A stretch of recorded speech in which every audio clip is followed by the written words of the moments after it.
Bonjour. Aujourd'hui, on va s'intéresser à une démarche diplomatique assez rare. Un chef d'État qui s'adresse directement, publiquement, à un autre chef d'État en plein milieu d'un conflit. C'est un exercice à très haut risque, où chaque mot compte et peut soit apaiser les choses, soit, au contraire, mettre le feu aux poudres. Et tout part de cette petite phrase « Faisons la paix des braves ». Ces quelques mots prononcés par le président congolais Félix Tshisekedi, ce n'est pas juste une proposition, c'est un véritable défi lancé à son homologue rwandais. Et ça donne le ton pour tout le reste du discours. Alors plantons le décor. Ce n'est pas du tout une discussion en coulisses dans un bureau feutré. Non, c'est un discours qui est prononcé devant tout le monde, avec la planète entière comme témoin. Félix Tshisekedi parle directement à Paul Kagame. Pour commencer, le président Tshisekedi met les choses au clair sur ses intentions.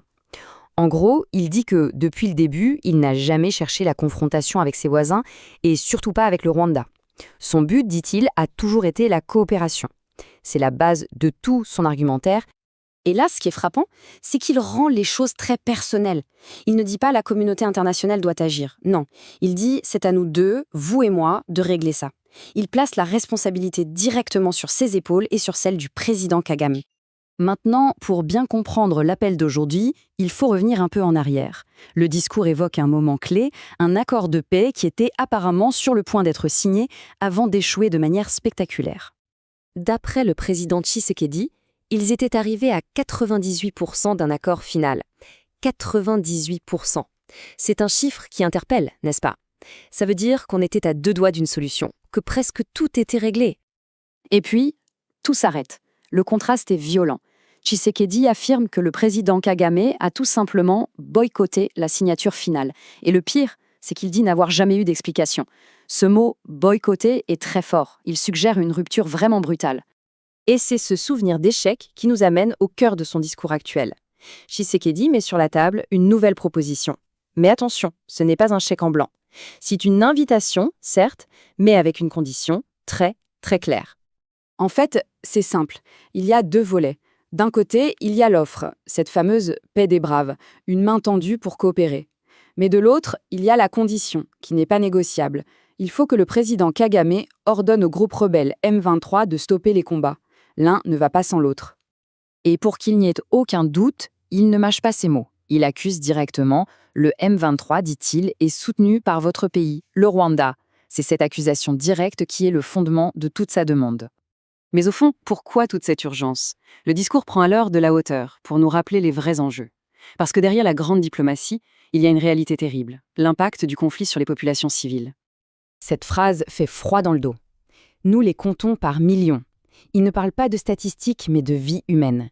Des millions de victimes, année après année. C'est une façon de dire que ça suffit, on ne peut plus attendre. Il faut bien voir que cet appel public, c'est aussi un coup de poker diplomatique. En parlant devant tout le monde, le président congolais prend la communauté internationale à témoin. Il s'assure que des acteurs puissants écoutent et qu'ils pourraient être amenés à intervenir. Et qui sont ces témoins? Eh bien, la liste est longue et très stratégique. Il cite l'Afrique du Sud, la Tanzanie, le Malawi, qui apportent un soutien militaire. Mais aussi l'Union africaine, les États-Unis, le Qatar, pour leur rôle diplomatique. Il tisse une toile de pression internationale. Et voici le coup de maître tactique. Tshisekedi révèle qu'il était prêt à demander des sanctions internationales, mais qu'il met cette demande en pause pour le moment. C'est à la fois un avertissement et un geste d'ouverture. En gros, il dit « la balle est dans votre camp ». On arrive à la fin du discours et le ton change un peu. L'appel se tourne vers le futur. Il ne s'agit plus seulement d'arrêter la guerre, mais de proposer une vision, de construire quelque chose ensemble pour toute la région. C'est son message principal qu'il martèle. Son pays n'est pas l'agresseur. Il se positionne comme un artisan de la paix, non seulement pour le Congo, mais pour toute la région des Grands Lacs, qu'il décrit comme l'une des plus belles au monde. Et pourtant, après toutes ces accusations, toutes ces conditions, le discours se termine sur une porte ouverte. Il le dit très clairement, il est disponible pour s'asseoir à une table et discuter directement avec son homologue rwandais. Et voilà où l'on en reste, ce pari audacieux, ce mélange de main tendue et d'ultimatum. Où est-ce que ça va mener? Est-ce que ça va ouvrir la voie à cette fameuse paix des braves, ou est-ce que, au contraire, ça va creuser un fossé encore plus grand entre les deux pays? Seul l'avenir nous le dira. Abonnez-vous pour ne rien rater de l'actualité internationale et des enjeux diplomatiques